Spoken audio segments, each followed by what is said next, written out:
Okay, it's ready. So you grab a bowl that's about like 3 inches tall, and you fill it up about 1 inch, and then you fill it with this stuff. What is that called? It's pepper. Why are you putting pepper in a bowl? It's for like germs.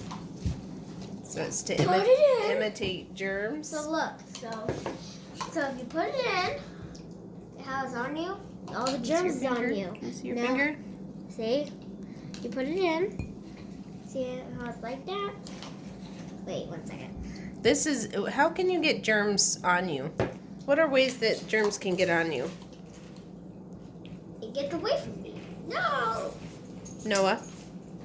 One way for you to get germs on you is to sneeze in your hand. Okay. And then if you... Well, how does sneezing in your hand make you get germs on other people? So look, I'm going to put soap on my hand and watch. Oh yeah! What happened? The pepper went away. Why? Because I put soap on my finger. So Now? the pepper is the pepper scared of soap? Yeah. No. No pepper!